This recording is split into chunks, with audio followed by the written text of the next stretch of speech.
Marcos 1, 14 e 15 dizem assim esses dois versículos. Depois que João foi preso, Jesus foi para a Galileia, proclamando as boas novas de Deus. O tempo é chegado, dizia ele, o reino de Deus está próximo. Arrependam-se e creiam nas boas novas. Vamos ler tudo juntos mais uma vez? Depois que Jesus foi preso...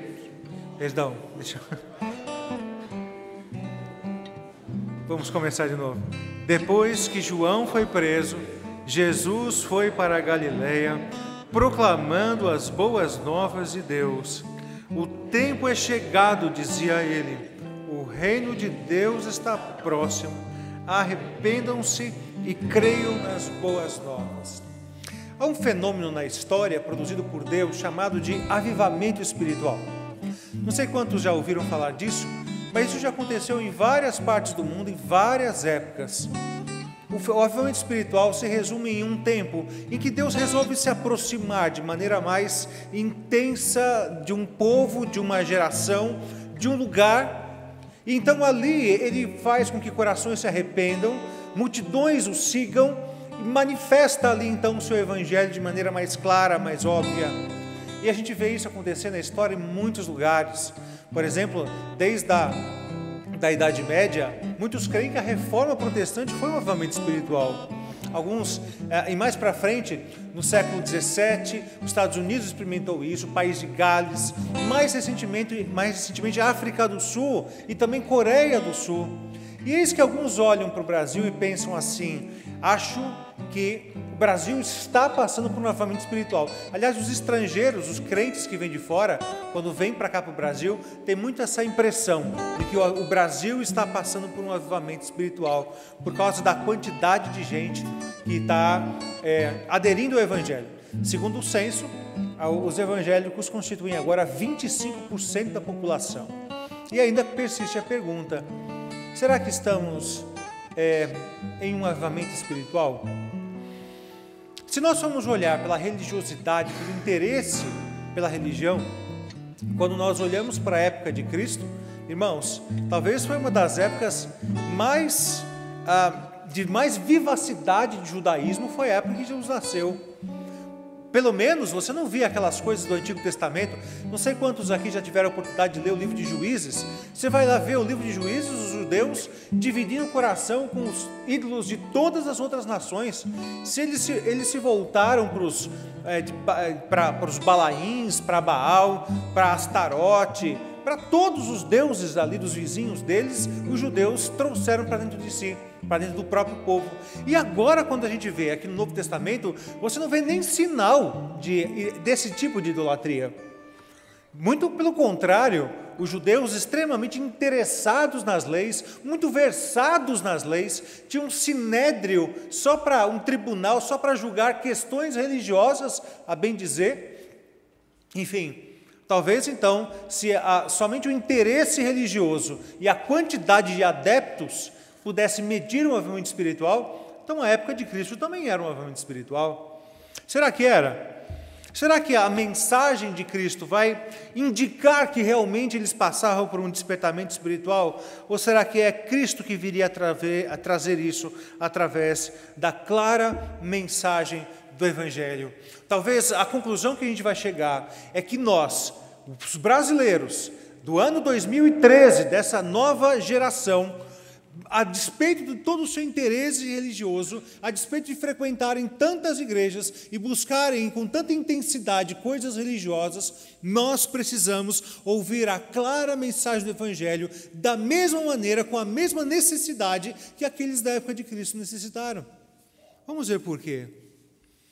Bem, irmãos, quando Cristo começa seu ministério, e aqui o livro de Marcos narra isso através do seu primeiro discurso, a primeira coisa que é colocada nos lábios de Cristo, no seu discurso, é que Jesus disse o seguinte: o tempo é chegado, diz ele. O tempo é chegado. É como se Cristo dissesse: gente, vocês têm a oportunidade de ouro na mão de vocês, aproveitem isso com unhas e dentes, agarrem essa oportunidade, não deixem passar. aproveitem aquilo que está sendo colocado na mão de vocês. Vejam, irmãos, vejam que paradoxo, né? A despeito de tanta religiosidade, o nosso coração, o coração da nossa geração, tem se voltado para questões pessoais. Quando você vê o envolvimento dos cristãos com a igreja, você vai ver que, na prática, o que existe é um interesse pessoal pela religião. O que ela pode me dar? Aí você já vem assim, já sei, o pastor agora vai falar daqueles programas de televisão, daqueles comerciais que dizem assim, se você está doente, se você quer agarrar marido, se você quer uma bênção material, um emprego, vem para a igreja que você vai conseguir alguma coisa. Eu não estou falando deles, estou falando da gente. Por exemplo, vejam o quanto das nossas necessidades nós colocamos à frente do Evangelho, ou, por exemplo, como uma condição para aderirmos ao Evangelho. Hoje pela manhã, a gente estava dando aula na escola dominical, e aí o interessante foi que muitas vezes a gente tem dois públicos diferentes na classe, e necessariamente quem assiste uma aula não é aquele que assiste a aula seguinte. Você acha que isso é coisa do OMP?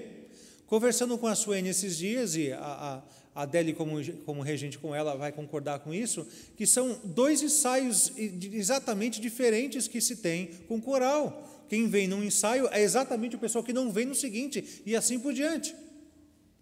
E se contarmos as pessoas que comparecem no culto, talvez você pudesse dizer, quando foi a última vez que você veio 3 domingos seguidos de manhã, na escola dominical no culto? Quando foi a última vez que isso aconteceu? Que você teve uma frequência, que eu quero dizer, uma frequência regular? Quando foi? Aí você pensa, mas eu tinha realmente uma boa justificativa. E qual é a sua boa justificativa? Talvez é porque você teve que fazer uma viagem, isso foi, sair de férias, tudo bem? Mas quem sabe se você pensou o seguinte, talvez hoje está muito calor, hoje está muito frio, hoje eu tenho que estudar para a prova, hoje eu tenho que receber meus parentes, hoje eu tenho que assistir o jogo à tarde, me atrasei, dormi demais. Irmãos, vocês vão perceber que o seu interesse religioso é medido, é filtrado, ele às vezes é bloqueado pelas suas necessidades pessoais. E você mede o quanto você quer servir a Deus, na verdade, porque você, em última instância, não está servindo a Deus, você está servindo o seu próprio coração, e você pensa, eu preciso da igreja para ser servido. São coisas que empobrecem o seu relacionamento com Deus. Irmãos, eu não estou aqui para julgá-lo, eu não estou aqui para te condenar, eu só estou aqui para dizer o seguinte: Deus está dizendo, através de Cristo, aqui nesse versículo, que Ele tem muito mais para te dar, e que você está perdendo uma oportunidade. E sabe qual é o pior disso? É que você que está sofrendo por isso, você não está aproveitando tudo que você poderia aproveitar do Evangelho, do relacionamento com Deus. Uma chance que está sendo desperdiçada, jogada fora. Às vezes a gente vê revistas de escola dominical jogadas. Tinha uma moça que trabalhava lá em casa, que ela aproveitava a segunda-feira e a primeira coisa que ela fazia era pegar o boletim da igreja, da nossa igreja. Ela via lá nas Bíblias, dentro das Bíblias que estavam por cima das coisas, né? De segunda-feira pela manhã, o resultado do domingo à noite, e ela lia, e depois ela pedia, as crianças até sabiam, minhas filhas separavam os boletins para ela poder distribuir para as vizinhas depois. Isso é aproveitar.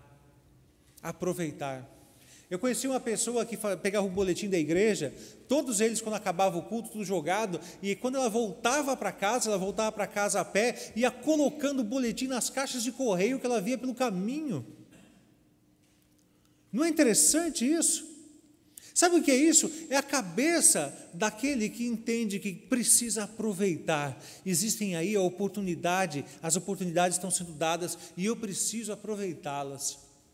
Nós vivemos numa época que se fala muito disso em relação a alimentos, não é? aproveitar o alimento todo ele. Esses dias eu estava vendo, por conta do preço do tomate, que agora já está em queda, estava vendo aquilo que poderia se aproveitar do tomate. Não sei onde foi que eu vi isso, que aproveitar a casca, que você poderia deixar no micro-ondas, e ela estorricava, e depois você podia bater no liquidificador e fazer farinha e misturar com qualquer outra receita que fosse feita com farinha de trigo. Da semente você poderia fazer vinagrete e coisas parecidas. Você pode aproveitar o talo de grande parte dos legumes que nós consumimos, da cenoura, da beterraba. As folhas da beterraba refogadas são muito gostosas. Eu, que não sou muito chegado em verdura e legume, gosto, né? De vez em quando. Então, nós vivemos numa época que urge pelo aproveitar. Mas talvez seja importante a gente trazer esse conceito para dentro do Evangelho. O quanto nós desperdiçamos de Evangelho. O quanto nós desperdiçamos. Nós temos à disposição muitas biografias de pastores, por exemplo, e no começo do Evangelho no Brasil, que os pastores tinham que ir no lombo do boi, lombo de burro, percorrendo as igrejas pelo Brasil afora. Algumas igrejas só tinham contato com o pastor a cada 4 meses. Na igreja em que eu fui batizado, que na época era uma congregação, da igreja presbiteriana, eu fui batizado na que hoje é a igreja presbiteriana de Caraguatatuba, no litoral norte de São Paulo, e na época era uma congregação da igreja de Ubatuba, que tinha 6 congregações espalhadas, desde Paraty até quase Bertioga. O pastor passava por lá uma vez a cada 3 meses. E aí então, sabe, aquele regozijo quando o pastor estava lá. E hoje em dia nós vemos que o Evangelho está muito mais acessível, nós temos a oportunidade de termos pregadores todos os domingos, pessoas que estão formadas para isso, e você não dá o mesmo valor, não dá valor para isso. Cristo vem para dizer, o Evangelho é uma oportunidade, e você não deve jogar essa oportunidade fora. É chegado o momento. Depois ele falou o seguinte, sabe por que é uma oportunidade? Porque alguma coisa diferente vai acontecer com você por causa do Evangelho. Deus se aproxima de você. Deus te convida para a presença dEle. Deus entra em comunhão e em intimidade com você. Isso é muito precioso.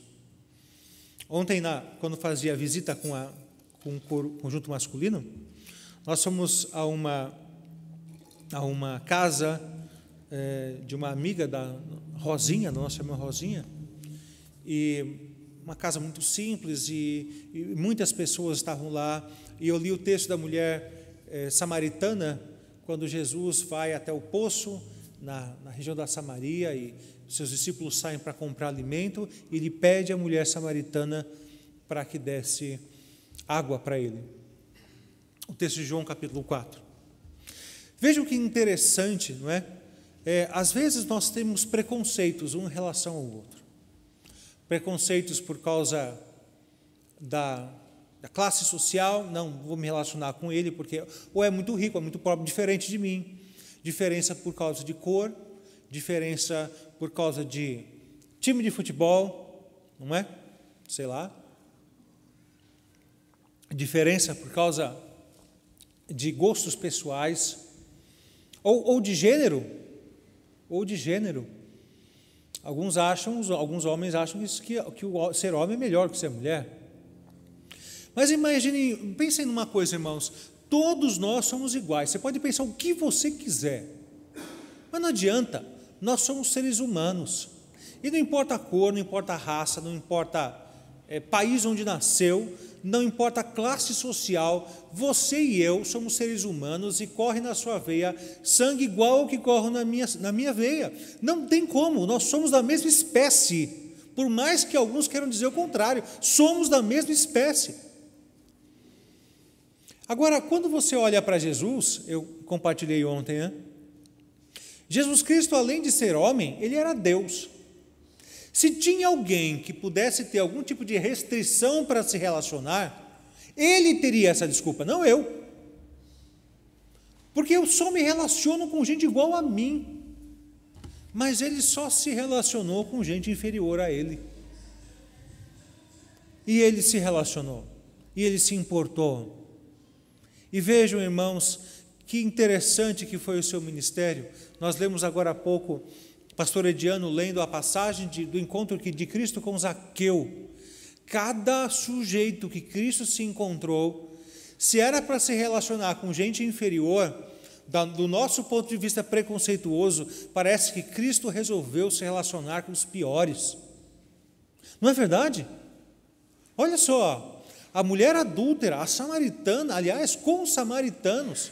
Outra coisa, a primeira base de Cristo, a primeira base ministerial, não é Judeia, não é Jerusalém, o centro da religião da época, mas é a Galileia, uma terra perdida lá em cima, misturada de judeus com um monte de outras coisas. Não era uma região bem vista nem aos olhos dos judeus e nem aos olhos dos romanos, porque era de lá que vinham os zelotes.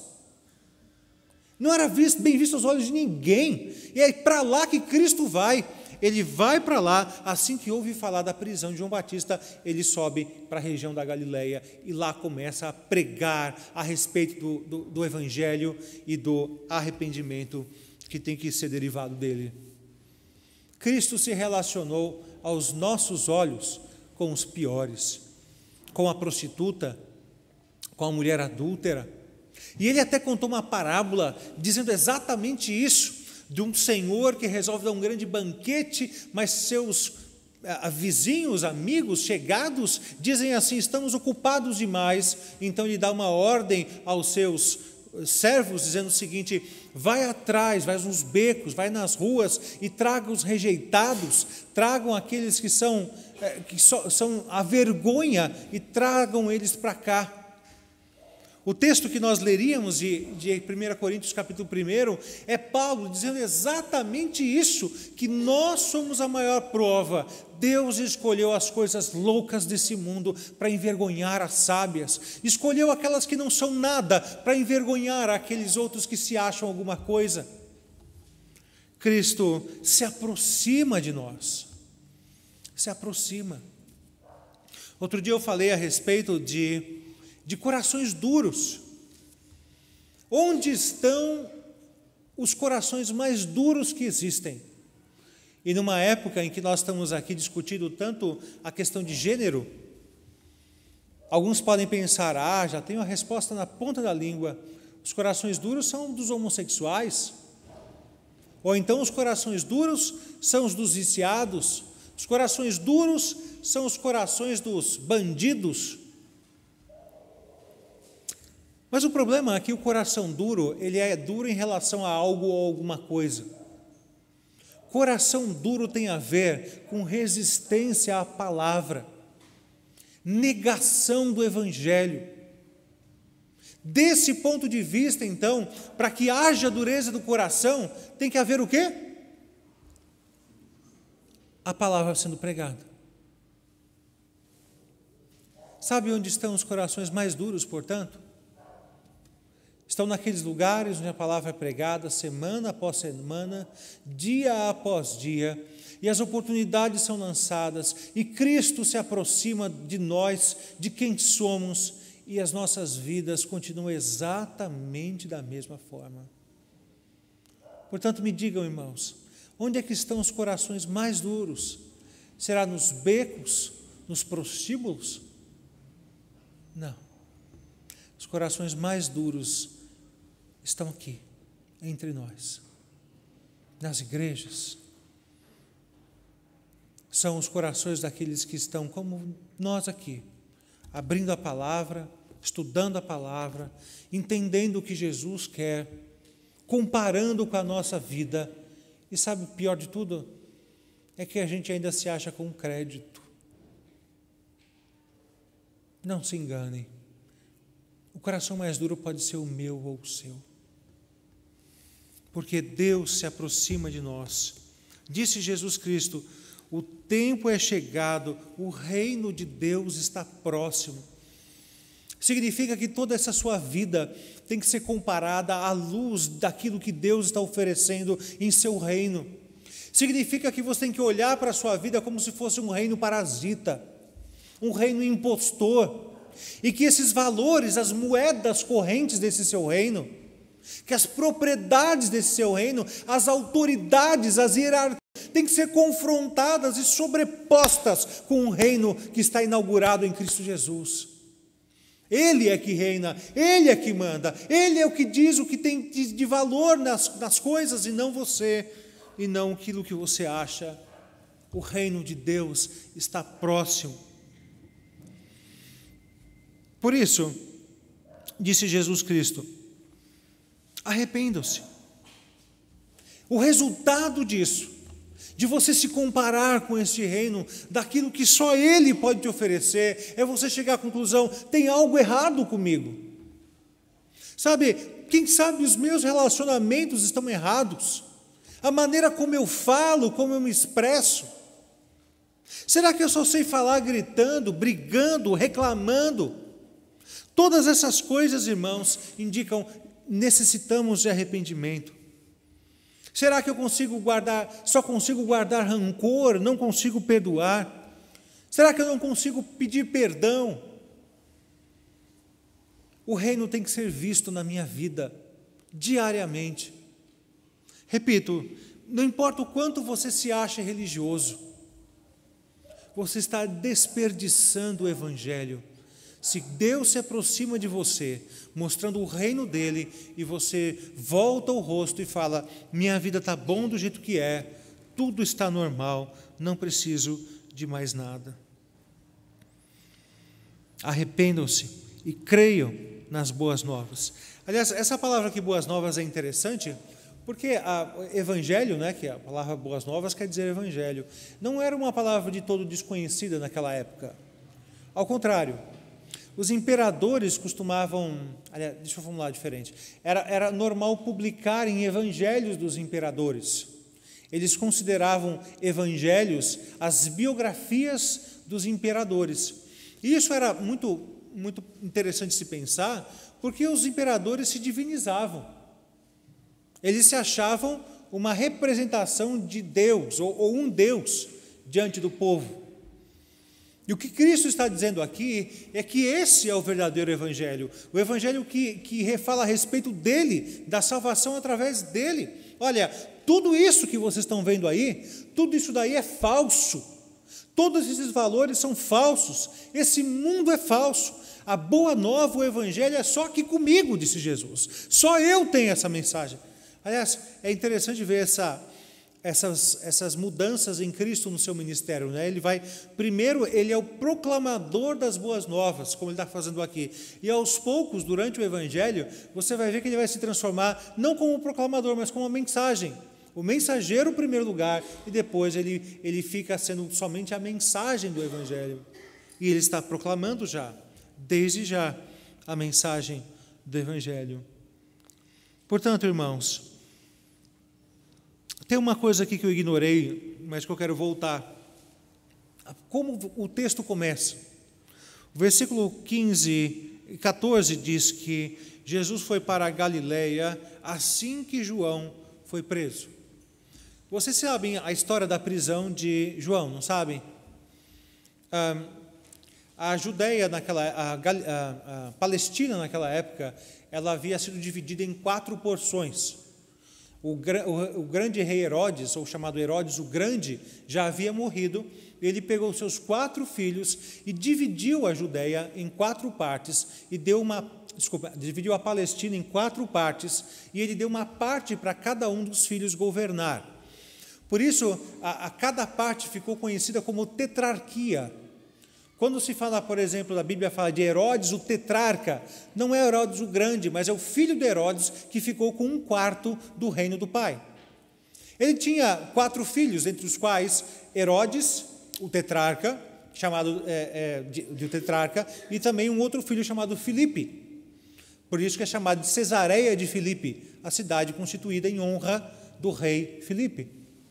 Eis que Filipe fora casado com Herodias, quem Herodes, o cunhado, cobiçava.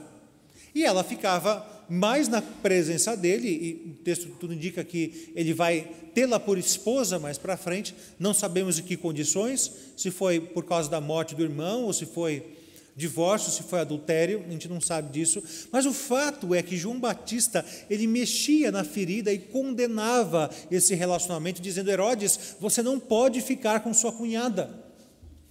E por causa disso, então, Herodes o tinha em cárcere privado, meio que preso numa fortaleza, não era uma prisão normal, tinha algumas regalias, e o próprio Herodes, era dito que ele gostava de ouvir João Batista pregando, quando vinha a sua presença, e o texto sagrado diz, se não me engano, Mateus, que João Batista lhe falava à mente e ao coração. Parece que Herodes, ele ficava comovido com as palavras de João Batista. E eis que certa vez, a filha de Herodias, que a Bíblia não fala o nome dela, ela vai dançar na presença do rei, e o rei fica tão encantado com aquela dança, é a palavra menos pior que eu consegui usar aqui, encantado com a dança da filha, da cunhada, que ele diz assim: você pode pedir qualquer coisa que eu lhe darei. Então filha de Herodias vira para a mãe e fala: mãe, o que eu peço, hein, mãe? E aí Herodias diz assim: peça a cabeça de João Batista num prato. E muito a contragosto, porque havia jurado que atenderia o pedido, Herodes então executa João Batista e oferece a cabeça dele num prato. Bem, isso dá um estudo interessante sobre o poder manipulador da mulher, mas isso fica para uma outra oportunidade. Dizem que o homem é o cabeça e a mulher é o pescoço. Essa declaração não fica muito bem na história de João Batista, né? Falar de cabeça e pescoço e João Batista. Mas o que nos interessa aqui é que quando a gente fala em desperdiçar o Evangelho, a gente está esquecendo do preço do Evangelho. Sabe, as torneiras lá em casa vivem pingando e eu fico sempre brigando com todo mundo para fechar direito a torneira. Acho que isso é coisa de todo pai, não é? Todo pai tem mania, fixação por luz apagada e torneira fechada. Por quê? Porque é caro. Você não quer que seja desperdiçada a luz, não quer que seja desperdiçada a água e manda fechar. E toda hora brigando: olha, é só apertar um pouquinho mais que dá certo, vai por mim. Faz uma tentativa, um esforço. Mas a gente sabe que não pode desperdiçar porque aquilo é caro. Qual foi o preço do Evangelho? João Batista havia sido preso e mais tarde vai ser morto. E aliás, se João Batista ele vai ser um precursor de Cristo, até nisso ele é precursor, porque ele é morto por causa do Evangelho, de uma maneira a prefigurar a morte de Cristo por causa do Evangelho. Quando você desperdiça o Evangelho, quando você olha para isso: hoje eu não vou na igreja, hoje eu não vou ler a Bíblia, orar para quê? Fazer culto doméstico para quê? Obedecer, então, nem se fala. Envolvimento com a igreja, sabe, colocar os dons espirituais para trabalhar em favor do próximo, para a glória de Deus. Quando você desperdiça essas coisas, você não está desperdiçando coisa barata. Você está desperdiçando coisa muito cara, coisa muito preciosa. Como já foi dito várias vezes, o Evangelho é de graça para mim, mas não significa que ele não teve um preço. E o preço foi muito caro. O preço foi o Filho amado, como nós vimos aqui há 2 semanas, daquele do qual foi dito pelo próprio Deus: nele eu tenho muito prazer. É isso que nós estamos desperdiçando.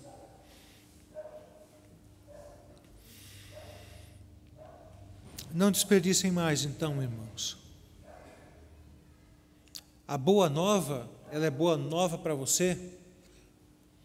A boa nova é boa notícia para você, porque um dia ela foi uma péssima notícia para João Batista e para o nosso mestre, e que ele encarou. Por isso, o tempo é chegado. Deus está te chamando. Saia dessa sua zona de conforto. Saia desse seu comodismo, saia dessa visão de que você está aqui para ser servido e põe a mão na massa e sirva, aproveite. Se arrependa do reino que você tem servido e passe a servir um reino de verdade, um reino que é chegado. Viva uma vida de fidelidade, que é o produto final que deveria ser visto na minha e na sua vida. É isso que Deus quer de nós. Você quer medir se há um avivamento espiritual no Brasil? Meça por isso. É isso que nós podemos ver. É esse evangelho, é essa clara mensagem do evangelho que é vista e que é pregada. Não me parece que esteja sendo assim. Não me parece que isso seja visível em nossos dias. Que Deus nos use para isso. E quem sabe que o avivamento comece lá na sua casa, em um ambiente de oração e de estudo da palavra, que você venha a desejar isso como a melhor de todas as oportunidades que lhe bateu à porta. Que Deus abençoe.